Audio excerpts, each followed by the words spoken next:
البدع والأهواء، أهل البدع العقائدية وأهل البدع السياسية. نقول بيننا وبينكم السلف، بيننا وبينكم الكتب، كان فيقول البدع بيننا وبينكم. الحمد لله رب العالمين، والصلاة والسلام على المبعوث رحمة للعالمين وعلى آله وأصحابه ومن تبعهم بإحسان إلى يوم الدين. أما بعد. Ikhwani fillah rahimani wa rahimakumullah. Pertemuan yang lalu kita membaca seputar perkataan Imam At-Tahawi rahimahullahu ta'ala, wa la ilaha ghairuh,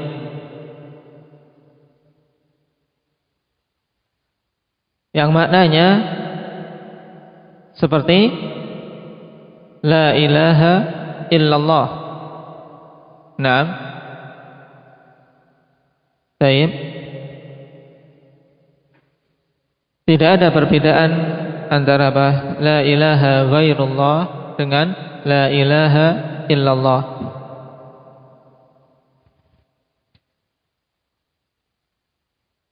Ini yang ditegaskan oleh Imam Ibn Abil Izz di akhir pembahasan.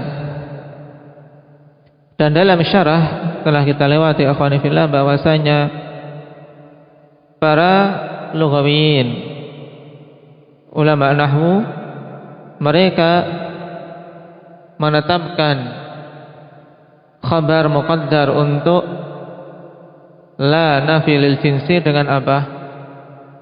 Indak Ismail.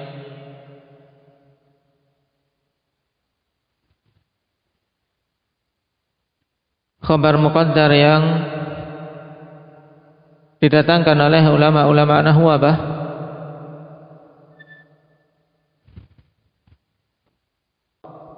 Taib.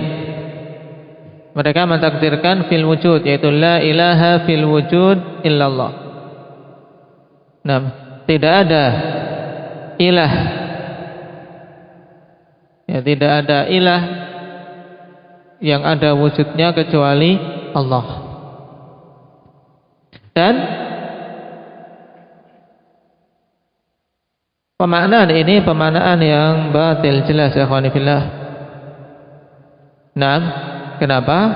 Telah kita lewati kalau yang diinginkan adalah la ilaha fil wujud illallah, maka ini batil dari beberapa sisi. Nah, yang pertama dari sisi fakta itu jelas menyelisihi. Kenapa? Kok menyelisihi fakta indak Hudzaifah? Ketika ulama nahwu mengatakan la ilaha fil wujud illallah, ini batil. Kenapa? Karena menyelisihi fakta. Kok bisa?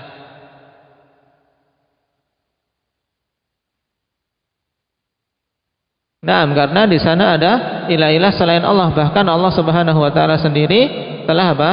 Menyebutkannya adanya ilah selain Dia. Akan tetapi alihah yang apa barif? Yang batilah. Naam, ilah-ilah yang batil. Taib. Kemudian juga batil dari sisi konsekuensinya, kelaziman. Nah, kelaziman dari pemaknaan la ilaha fil wujud illallah, kelaziman yang batil. Kenapa? Indak Talhah.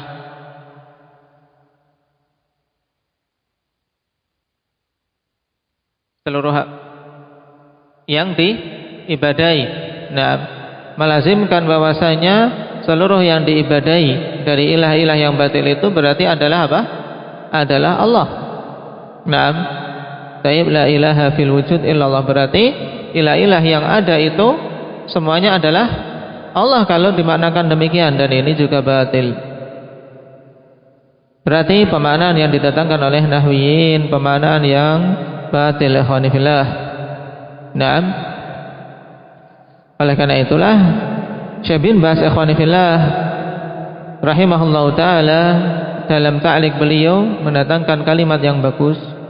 Beliau tegaskan fala sabila ila takhallus min hadzal i'tirad wa bayani 'azamati hadhil kalimah wa annaha kalimatut tauhid al-mubtilatu li ahlihatil musyrikin wa ibadatihim min dunillah illa bitaqdiril khabari bi ghairi ma dzakarahu an-nuhah. Tidak ada jalan untuk bisa selamat dari kritikan, dan tidak ada jalan untuk menjelaskan keagungan kalimah ini, bahwasanya ini adalah kalimat tauhid yang menunjukkan batilnya ilah-ilah kaum musyrikin dan peribadatan mereka kepada selain Allah, kecuali dengan mentakdirkan khabar dengan selain yang disebutkan oleh ulama nahwu. Wa huwa kalimatu haqqun, dan itu adalah kata hak.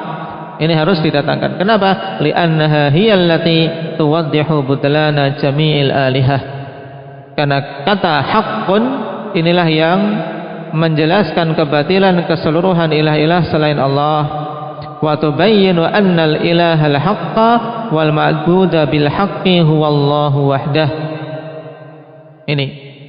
Dan takdir haqqun ini menjelaskan bahwasanya ilah yang hak dan ilah yang pantas diibadahi hanya Allah Subhanahu wa taala semata. Nah, ini jangan sampai lupa dan telah kita pelajari pada pembahasan-pembahasan yang lalu. Cuma di sini ada tambahan faedah ikhwan berhubungan dengan apa? Berhubungan dengan sisi kerancuan yang didatangkan oleh ahlu filsafat, ahlul kalam tentang makna la ilaha illallah. Mereka masuknya dari sisi lughah katanya, masuknya dari sisi bahasa. Nah, sehingga kita harus mampu untuk meluruskan kebatilan yang mereka datangkan tersebut. Dan kemarin juga didatangkan tentang apa? Nafyul mahiyah dan nafyul wujud.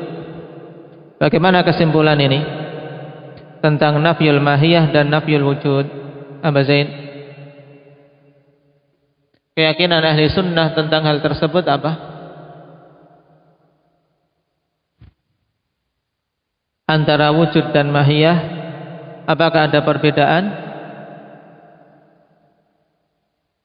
Naam, annahuma mutalaziman, sehingga tidak mungkin ada mahiyah tanpa wujud. Paham? Baik. Karena mahiyatu syai' ikhwani fillah yaitu hakikatnya. Naam.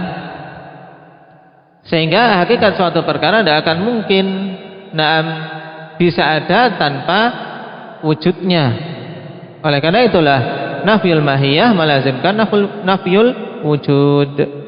Ini yang merupakan madhab ahli sunnati wal jamaah. Berbeda dengan Mu'tazilah ya ikhwan.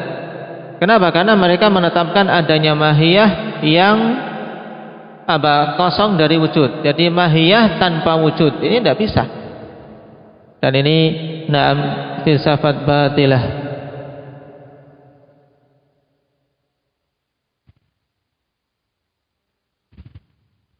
Kemudian di akhir kemarin sudah selesai kan?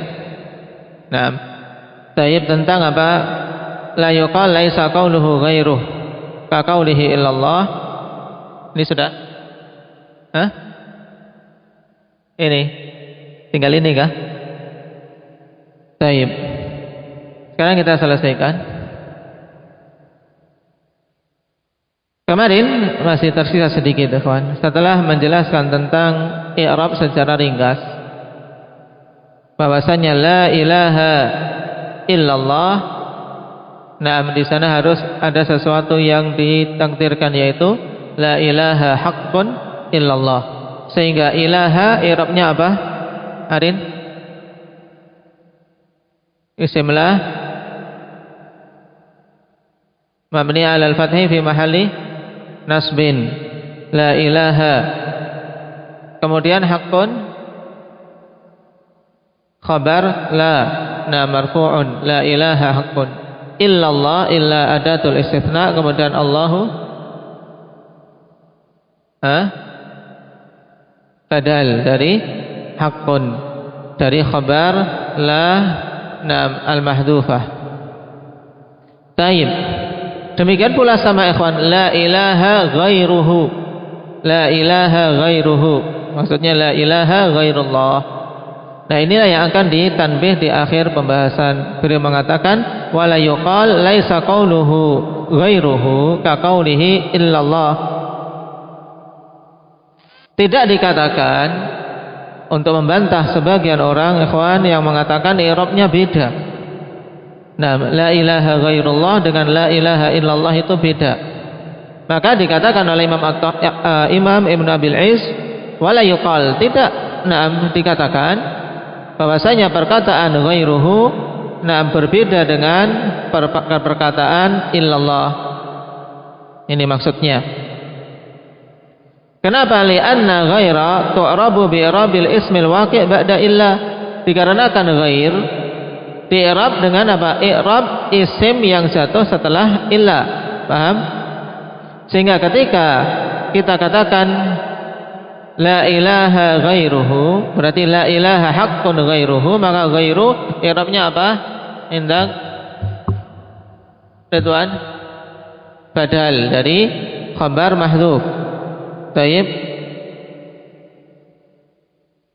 Fayakunu takdiru lil khabar fihima wahidan, sehingga takdir untuk khabar pada kedua kalimat tersebut itu satu. Falihada dzakartu hadzal iskala wa jawabahu huna. Naam, oleh karena itulah aku sebutkan iskal ini dan jawabannya di sini agar tidak rancu. Nah, ini maksud dari Imam Ibn Abil Iz bahwasanya i'rab la ilaha ghairuhu sama dengan la ilaha illallah. Naam.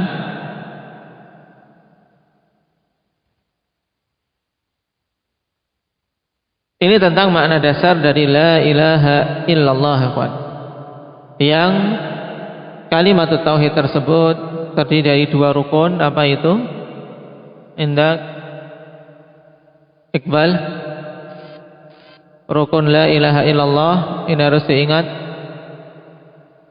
Dua, yaitu nafi dan isbat.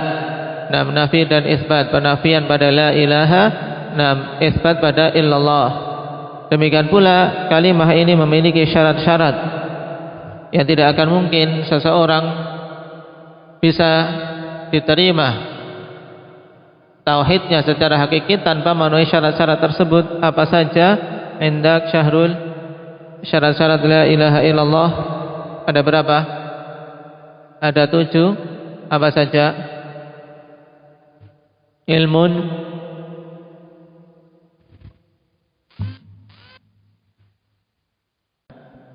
taib, ilmun, kemudian yakin, sidq, kemudian ikhlas, qabul, inqiyad, mahabbah. Kemudian masuk dalam syarat mahabbah ini sebagian menyendirikan, yaitu al-kufru bit-taghut, sehingga menjadi 8. Tidak perlu bingung. Yang menyebutkan 8 menyendirikan al-kufru bit-taghut, yang itu hakikatnya merupakan konsekuensi dari mahabbah. Dan ini telah kita lewati dalil-dalil tentangnya. Syarat-syarat dari la ilaha illallah untuk seorang bisa betul-betul diterima pernyataan la ilaha illallahnya, ikhwan. Ketika kita melajari syarat-syarat ini, maksudnya yaitu apa? Syarat itu harus dipenuhi kalau seorang betul-betul ingin la ilaha illallahnya bermanfaat secara hakiki. Lalu bagaimana ketika kita mendapati orang mengucapkan la ilaha illallah? Apakah kita harus mengecek pada orang itu harus terkumpul 7 syarat ini sampai kita katakan dia muslim, atau bagaimana? Aba Arif? Tidak. Terus? Dengan melihat zahirnya. Kalau untuk kita menghukumi manusia, orang lain, ya kita melihat zahirnya. Dia mengucapkan la ilaha illallah, sudah kita terima. Sampai dia menunjukkan melakukan hal-hal yang membatalkan membatalkan Islam, membatalkan la ilaha illallah. Adapun hakikat dia dalam mengucapkan itu, apakah karena ikhlas, ataukah karena nifak, atau karena takut, atau yang lainnya, apakah dia mencintai atau membenci, itu perkara yang dikembalikan kepada siapa? Alif. Hah? Dikembalikan kepada Allah Subhanahu wa taala. Naam. Baik. Ini dipahami dengan jelas tentang makna la ilaha illallah, rukun dan syarat-syaratnya. Sekarang kita masuk pada poin berikutnya. Qauluhu qadimun bila ibtida'in daimun bila intihain. Allah Subhanahu wa taala, nah ini masih kelanjutan mensifati dan menjelaskan tentang sifat-sifat Allah. Setelah mengatakan la ilaha ghairuhu, dia adalah Rabb yang tidak ada ilah yang hak untuk disembah kecuali dia. Qadimun bila ibtida', yaitu zat yang qadim, yaitu zat yang terdahulu yang tidak berpemulaan. Daimun bila intiha, yang senantiasa ada, kekal tanpa ada akhirnya. Ini maksud dari perkataan Imam At-Tahawi, qadimun bila ibtida'in daimun bila intihain. Dan perlu diketahui ya kawan, bahwasanya lafaz Al-Qadim bukan termasuk nama di antara nama-nama Allah.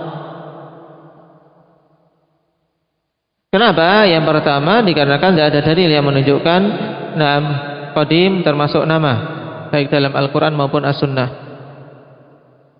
Kemudian yang kedua dikarenakan lafaz Al-Qadim itu memiliki dua kemungkinan ya kawan. Memiliki dua kemungkinan.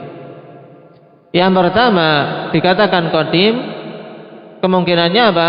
Dia sesuatu yang awal tapi masih didahului yang lain.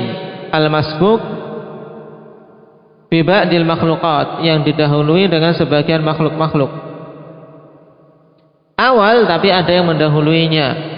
Dan ini tentunya tidak menunjukkan kesempurnaan, ya tidak. Seperti misalnya apa? Naam, antum wa aba'ukumul aqdamun misalnya. Kalian dan bapak-bapak kalian yang terdahulu. Bapak-bapak kalian yang terdahulu mesti ada yang mendahului mereka sebelum mereka, ya tidak? Demikian pula hatta 'adakal urjunil qadim, berhubungan dengan apa? Dengan hilal.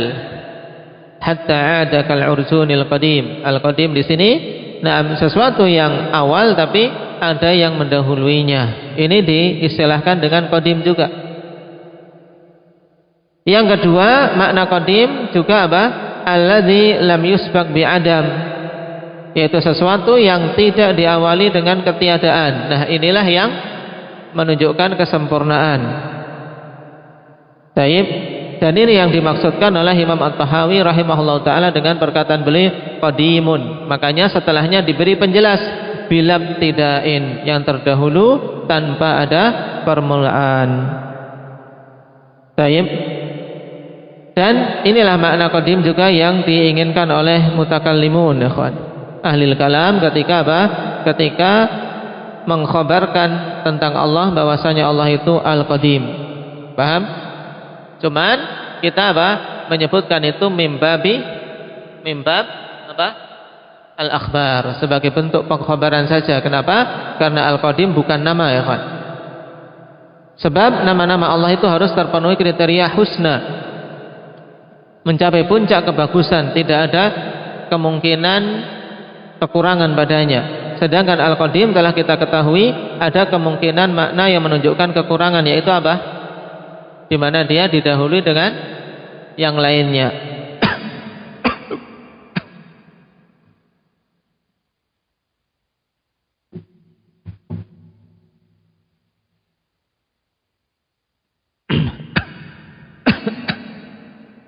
Taib.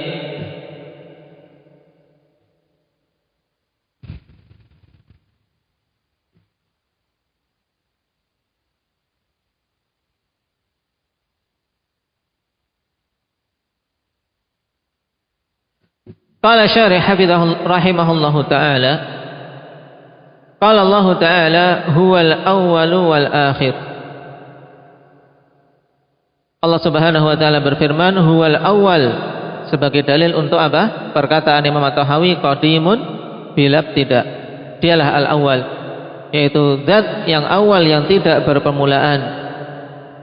Wal akhir, dan zat yang apa? Yang tidak ada apa?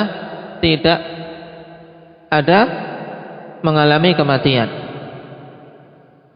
Daimun bilantiha, yaitu zat yang kekal, yang tidak ada akhirnya, yang tidak akan mengalami kematian atau kemusnahan. Jadi ayat ketiga dari surat Al-Hadid ini menjadi dalil pokok perkataan Imam At-Tahawi qadimun bilabtida'in daimun bilantiha, yaitu huwal awwalu wal akhir. Adapun dari as-sunnah, wa qala sallallahu alaihi wa ala alihi wasallam, Allahumma antal awwalu falaysa qablaka syai' wa antal akhiru falaysa ba'daka syai'.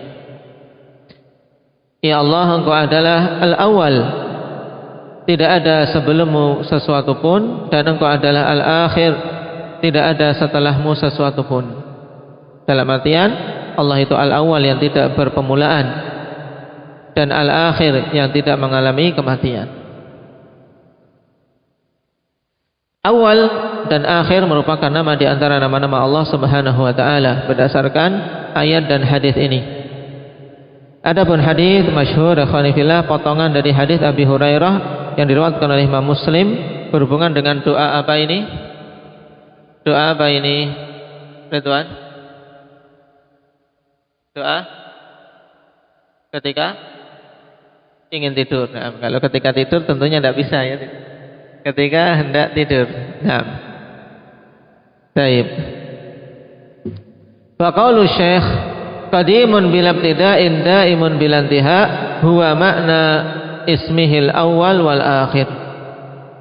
Nah, perkataan Syekh bahwasanya Allah qadim, tidak berpermulaan, dan daim, senantiasa ada tanpa ada akhirnya, itu adalah makna dari nama Allah Subhanahu wa taala al-awwal dan al-akhir.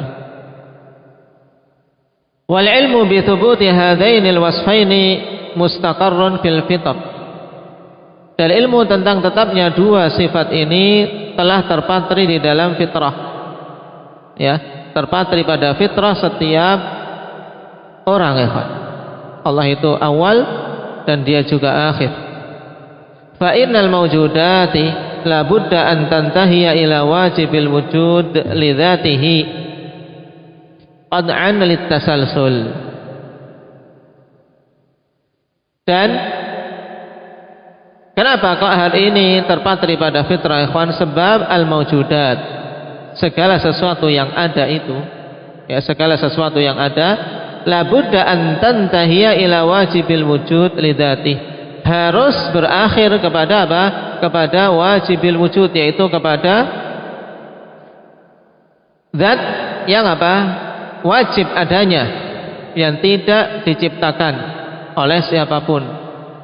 Ini maksud dari wajibil wujud li dzatihi, yaitu Allah Subhanahu wa taala maksudnya. Ini istilah filsafat dan istilah ahli kalam, ya kawan. Ketika mereka mengatakan wajibul wujud, yang dimaksud siapa? Umam? Allah Subhanahu wa taala. Taib. Yang diistilahkan dengan istilah ini dimanakan dalam ta'rifat juga oleh Syekhul Islam dan yang lainnya. Ta'rif dari wajibul wujud dalam istilah ahli kalam, ikhwan, huwa alladhi yakunu wujuduhu min dzatihi wa la yahtaju ila syai'in aslan, yaitu zat yang wujudnya dari dirinya sendiri, dalam artian tidak butuh kepada sesuatu pun. Ada yang mengatakan makna wajibul wujud huwa daruriyul wujud, yaitu adanya daruri, yaitu sesuatu yang harus adanya. Berarti apa? Allah pencipta, harus ada. Kalau tidak ada pencipta, bagaimana ada makhluk? Nah, dan sebagai faedah, siapa yang pertama kali mengistilahkan atas Allah Subhanahu wa taala dengan istilah wajibul wujud? Dia adalah Ibnu Sina. Ibnu Sina.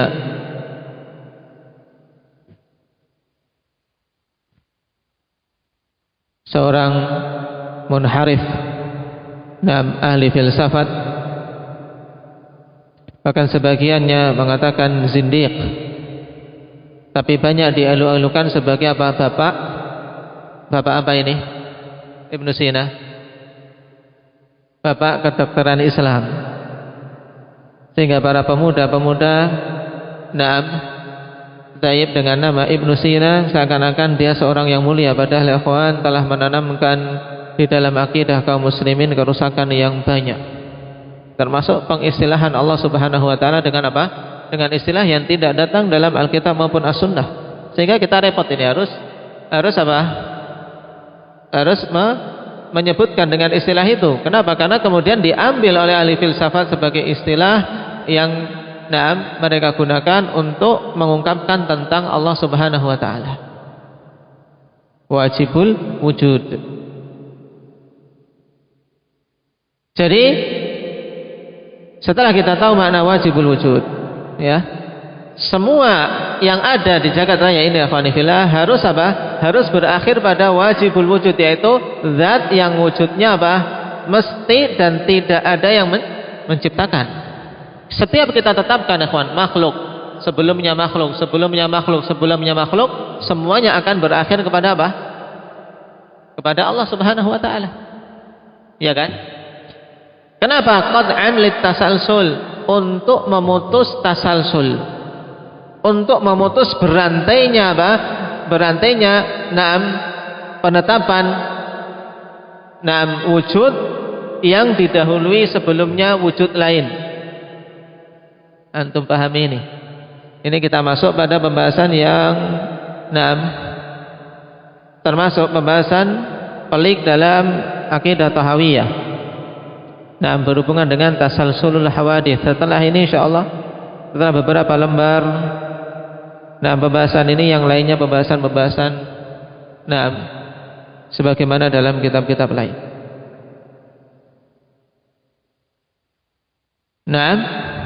Jadi ini harus ditetapkan. Al-mawjudat la budda an tantahiya ila wajibil wujud li dzatih qat'an lit tasalsul.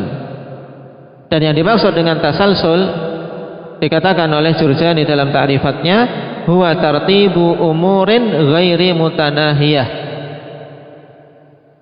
Ini makna tasalsul. Tartibu umurin ghairi mutanahiyah, yaitu berentetannya perkara yang tidak ada akhirnya, tidak ada ujungnya. Ini namanya tasalsul. Sesuatu berentet tanpa ada asalnya. Dan nanti akan kita ketahui tasalsul tidak dari dua sisi. Tasalsul tayyib ke awal dan tasalsul ke akhir.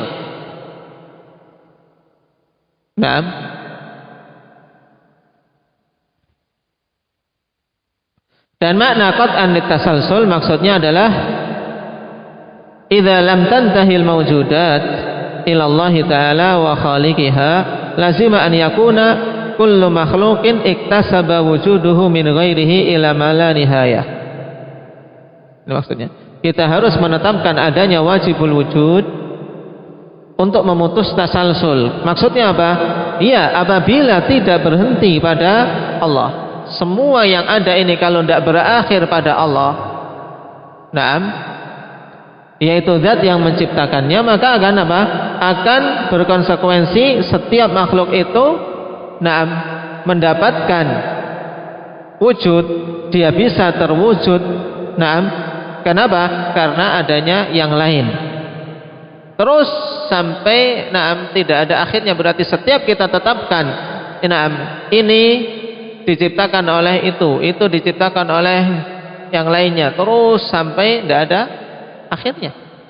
Dan ini yang iblis syarat, ikhwanifillah. Iblis menyeret manusia yang punya waswas untuk itu dengan mengatakan apa? La yazalu syaitan yaqulu lahu man khalaqa kadza man khalaqa kadza man khalaqa kadza hatta yaqul man khalaqallah. Kalau seorang tidak segera sadar, oh ini adalah apa? Tarikan dari iblis untuk seorang kufur. Sebagaimana Rasul sallallahu alaihi wasallam khabarkan.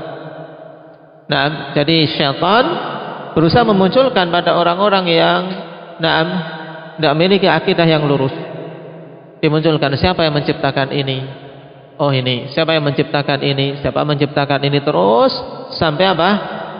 Siapa yang menciptakan Allah terus? Ya, yang menciptakan Allah siapa? Dia berpikir.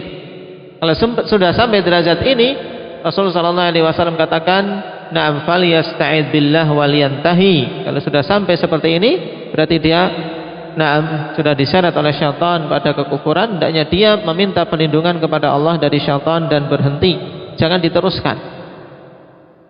Karena terkadang muncul ikhwan pada benak seorang pikiran-pikiran yang kalau dia ungkapkan ngeri sendiri, ya tidak, pada benak dia, berhubungan dengan ideologi, dengan keyakinan. Mikir-mikir sedang mau tidur, tiba-tiba dimunculkan bersetan. Oh ya, siapa yang menciptakan ini? Siapa yang menciptakan ini? Sehingga dikatakan oleh Ibn Abil Iz ini, innal mawjudat la budda an tantahiya ila wajibil wujud li dzatihi qad'an lit tasalsul. Untuk apa? Memutus adanya tasalsul ini. Fa inna nusyahidu hudutsal hayawani wan nabati wal ma'adini wa hawaditsil jawi kas sahabi wal matari wa ghairi dzalik. Sebab sungguhnya kita menyaksikan adanya atau terciptanya hewan-hewan, tumbuh-tumbuhan, barang-barang tambang, kemudian kejadian-kejadian di udara, atau makhluk-makhluk yang ada di udara seperti awan, hujan dan yang lainnya. Wa hadhihi al-hawadithu wa ghairuha laysat mumtani'ah. Dan perkara-perkara yang tercipta ini, serta yang lainnya bukanlah sesuatu yang mumtani'ah, sesuatu yang apa? Tidak mungkin wujudnya. Tayyib, bukan termasuk mumtani', sesuatu yang mumtani'ah. Kenapa? Fa innal mumtani'a la yujad, sebab sesuatu yang mumtani' itu tidak akan mungkin terwujud. Ketika kita melihat kok wujudnya ada, berarti dia apa? Ghairu mumtani'. Tapi juga wala wajibatal wujudi binafsi, dia bukan pula sesuatu yang wujudnya harus secara sendirinya. Paham? Ini sedang apa? Mengikuti alur ahli filsafat dalam menetapkan pencipta.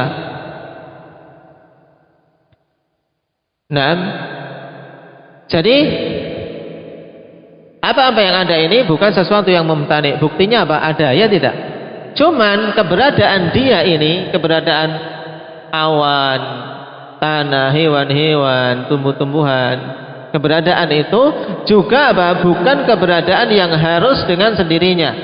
Paham? Bisa ada, boleh juga tidak, ya tidak? Paham?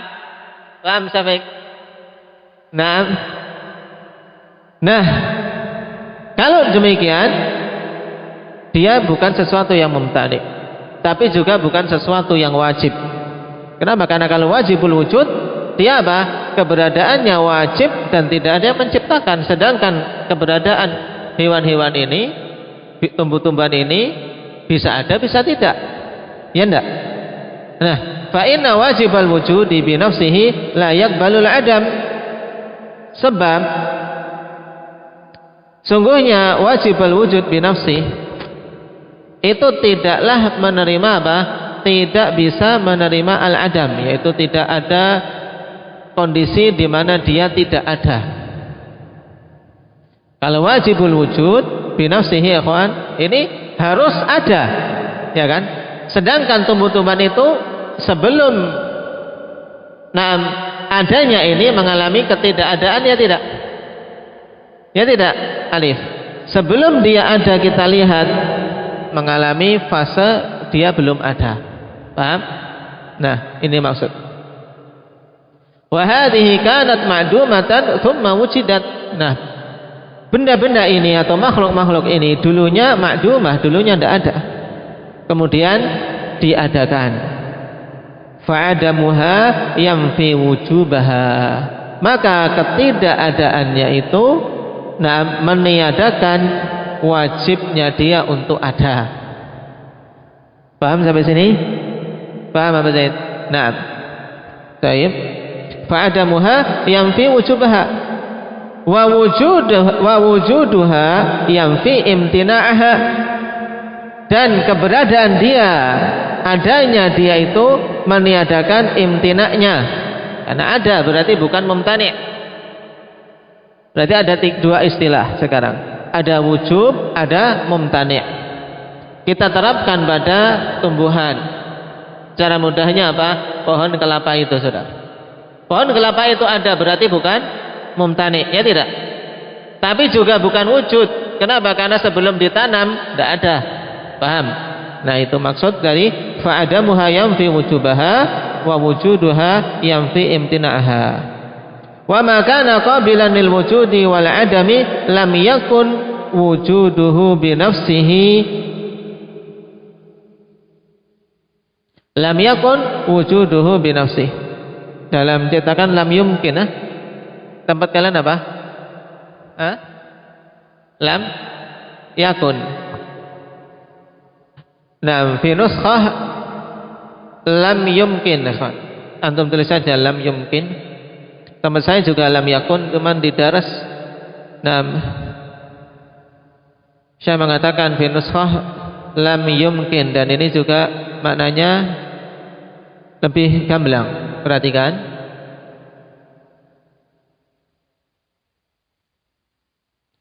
Wa ma kana qabilan lil wujudi wal adam, dan apa saja yang bisa menerima ada dan tidak ada, maka tidak mungkin wujudnya itu dengan sendirinya. Nah, ini lebih gamblang, ya kan? Tidak mungkin, kawan. Sesuatu yang bisa ada, bisa juga tidak ada. Adanya dia tidak mungkin ada dengan sendirinya, paham? Mesti ada yang menciptakan. Kama qala ta'ala am khuliqu min ghairi syai'in am humul khaliqun. Apakah mereka itu diciptakan tanpa ada sesuatu, tanpa sesuatu? Ataukah mereka itu menciptakan diri-diri mereka sendiri? Tentunya apa? Tidak mungkin. Mereka mesti diciptakan oleh zat yang pencipta. Nah, Taib yaqulu subhanah, ini maksudnya tafsirnya, beliau ingin menafsirkan. Nah, dan lebih bagus kata Syekh dalam ta'liq dari Syekhuna Muhammad Ibn Hizam, yuradu bihi tafsirul ayah, atau yuradu bihi tafsirul ayah. Beliau menginginkan penafsiran ayat. Wal afdal an yu'abbira bi ghairihi misal wa ma'nahu, atau ai, itu bagus. Tapi kalau mengatakan yaqulu subhana, seakan-akan yang setelahnya itu adalah perkataan Allah. Paham? Paham bedanya? Nah, ini bagus dalam mengungkapkan, ya. Walaupun kita paham yang diinginkan oleh Imam Tahawi adalah menafsirkan ayat ini. Nah, sehingga yang utama untuk kita takbirkan, kita ungkapkan dengan apa? Wa ma'nahu, dan maknanya itu. Makna dari ayat ini,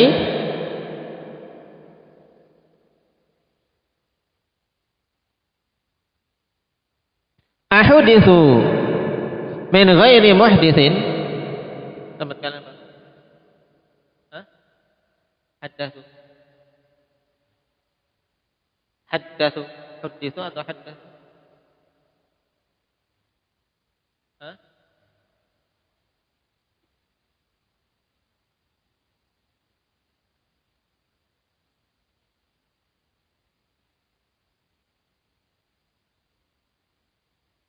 Tasydid. Enggak. Baik, berarti dengan sighah maklum. Karena ini hamzahnya hamzah istifham. Ahadatsu min ghairi muhditsin, berarti dimaknai lazim. Apakah mereka ada tanpa ada muhdits, tanpa ada yang menciptakan? Amhum ahdatsu anfusahum, ataukah mereka itu menciptakan diri mereka sendiri? Taib. Ini maknanya. Berarti maksudnya apakah mereka ada tanpa ada pencipta ataukah mereka menciptakan diri-diri mereka sendiri? Wa ma'lumun anna syai'al muhdatsa la yujidu nafsah. Dan merupakan perkara yang diketahui bahwasanya sesuatu yang muhdats, sesuatu yang diciptakan yang sebelumnya tidak ada, itu tidaklah menciptakan dirinya sendiri. Bagaimana mungkin dia menciptakan diri sendiri sebelumnya tidak ada? Ya kan? Ini secara logika jelas. Tidak mungkin sebelumnya tidak ada kok menciptakan diri sendiri. Fal mumkinul ladzi laisa lahu min nafsihi wujudun wala adamun la yakunu mawjudan bi nafsihi. Naam. Maka sesuatu yang mungkin, ya sesuatu yang mungkin yang laisa lahu min nafsihi wujudun wala adamun la yakunu mawjudan bi nafsihi, yang dia tidak memiliki dengan sendirinya ada dan tidak adanya, maka dia tidak akan bisa ada dengan sendirinya. Paham? Ini sesuatu yang mungkin, maksudnya mungkin itu sesuatu yang bisa ada, bisa tidak ada. Dia sendiri saja untuk menetapkan ada dan tidak adanya itu tidak punya apa? Tidak punya wewenang. Paham? Paham di sini? Pohon itu sudah. Pohon. Nah, sesuatu yang mungkin, yaitu mungkin ada, mungkin tidak. Apakah dia bisa punya wewenang untuk dirinya sendiri? Aku mengadakan diriku. Tidak bisa. Ya kan? Maka la yakunu mawjudan bi nafsi, dia tidak akan mungkin ada dengan sendirinya. Bal in hasala ma yujiduhu wa illa kana ma'duman. Taib. Bahkan dia bisa terwujud apabila ada yang mewujudkannya, ada yang menciptakannya. Jika tidak ada, maka dia tidak ada. Paham? Kalau ada yang mewujudkan, ada. Tapi kalau tidak ada, ya tidak ada. Wa kullu ma amkana wujuduhu badalan an adamihi. Ya, wa kullu ma amkana wujuduhu badalan an adamihi wa adamuhu badalan an wujudihi falaysa lahu min nafsihi wujudun wala adamun lazimun lah.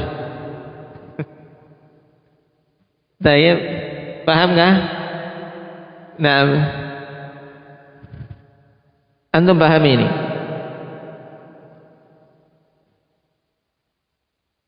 Semua perkara yang mungkin adanya, ikhwan. Wa kullu ma amkana wujuduhu badalan an adami. Semua perkara yang mungkin wujudnya sebagai ganti dari ketidakadaannya. Maksudnya apa? Sebelumnya tidak ada menjadi ada. Paham? Kemudian yumki wa adamuhu badalan an wujudi, mungkin tidak adanya sebagai ganti dari keberadaannya. Berarti setelah ada menjadi mati. Paham? Nah, semua perkara yang seperti ini, ikhwan, falaisa lahu min nafsihi wujudun wala adamun lazimun lah. Maka dia tidak memiliki wewenang pada dirinya sendiri untuk ada dan tidak ada. Nah, falaysa lahu min nafsihi wujudun wala adamun lazimun lah. Ya, sehingga dia tidak punya wewenang untuk apa? Untuk menetapkan ada dan tidak adanya yang wajib. Berarti dia wajib harus ada, wajib tidak ada, tidak memiliki wewenang. Tapi dia diciptakan, Allah yang menjadikannya ada dan Allah yang apa? Meniadakannya. Baik. Ini dulu dipahami. Nah, intinya apa, ikhwani fillah? Semua yang diciptakan atau sebelumnya perkara-perkara yang ada, perkara-perkara yang ada, adanya ini ada 3 kemungkinan. Nah, taib wajibul wujud, ini ada keberadaan Allah Subhanahu wa taala yang wajib, yang tidak ada pencipta, paham? Dan tidak diakhiri dengan kematian. Kemudian mumkinul wujud, mungkin, sesuatu yang mungkin itu yang sebelumnya tidak ada menjadi ada dan setelah ada menjadi tidak ada, itu mungkin. Yaitu kebanyakan makhluk-makhluk ini. Ya, semua makhluk-makhluk ini mumkinul wujud yang ada. Yang ketiga mumtani'ul wujud. Mumtani' sesuatu yang tidak mungkin adanya. Nah, sesuatu yang mumtani' ini yaitu yang tidak mungkin adanya berdasarkan apa? Ketetapan Allah. Misalnya apa? Tidak mungkin adanya sesuatu diam dan bergerak. Ada tidak? Ciptakan sesuatu benda yang diam dan bergerak dalam satu waktu, satu tempat. Bisa enggak? Ini sesuatu yang mumtani. Kenapa? Karena antara diam dan bergerak sesuatu yang bertolak belakang. Bagaimana dalam satu waktu, satu tempat benda kok diam dan bergerak? Apa itu? Tidak ada. Nah, itu maksud mumtani, sesuatu yang tidak ada. Nah, pada perkara-perkara mumtani ini seperti apa? Seperti adanya sesuatu yang lebih besar dari Allah. Sesuatu yang lebih besar dari Allah. Ini wujudnya mungkin atau mumtani'? Umar, mumtani', sesuatu yang tidak mungkin, terlarang. Maka sesuatu yang mumtani' ini penting untuk ketahui, untuk kita membahas tentang masalah kudrah nantinya, masalah kemampuan Allah Subhanahu wa taala. Nah, 3 ini pahami dulu. Karena memang mau tak mau kita harus memahami itu kalau ingin naik pada pembahasan akidah berikutnya. Baik, ini baru mukaddimah untuk permasalahan tasalsul ya kan. Barakallahu fiikum, naktafi bihadza, subhanakallahumma bihamdika asyhadu an la ilaha illa anta, astaghfiruka wa atubu ilaik.